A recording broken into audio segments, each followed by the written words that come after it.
How do you encourage your husband spiritually and in the Lord? Well, as a wife specifically, I have learned that, well, really as a Christian, you take everything to the Lord in prayer for one.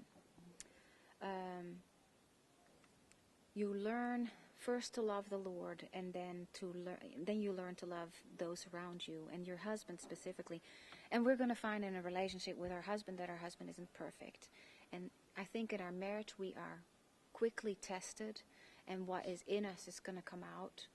And I think as wives we have a tendency to then go to our husband and open our mouths, and instead of encouraging them, we are actually discouraging them.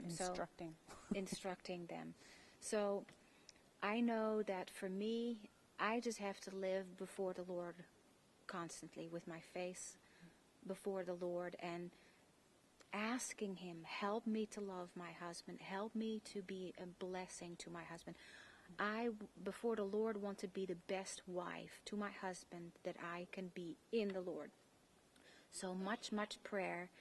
And then, because we live in the same home, I think we have the tendency to take one another for granted when you live in the same home.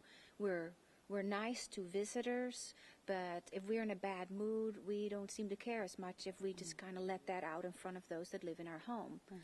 And the Lord had to show me that as well.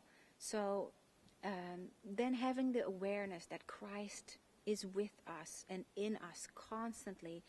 So there is someone there, and so I want to, instead of just saying whatever I want to say, I want to say it in the love of Christ. And of course I fail, and so when I'm wrong, quickly admit it and not be stubborn about it, and humble myself and ask for forgiveness.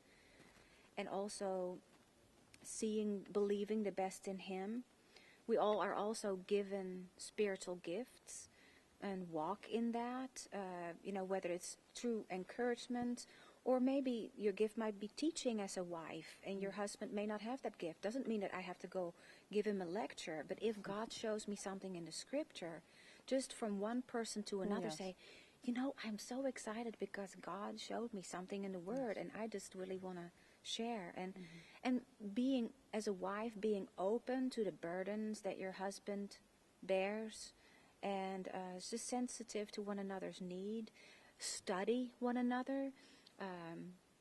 Know what the other's weaknesses are, and instead of despising them for the weakness, realize that they need extra help in that area, knowing that we ourselves also have those weaknesses, and being humble enough to receive help there. And so prayer, and staying in the Word. I think if we're going to mean spiritually anything to anyone, we must stay in connection with God constantly. So that would be my answer.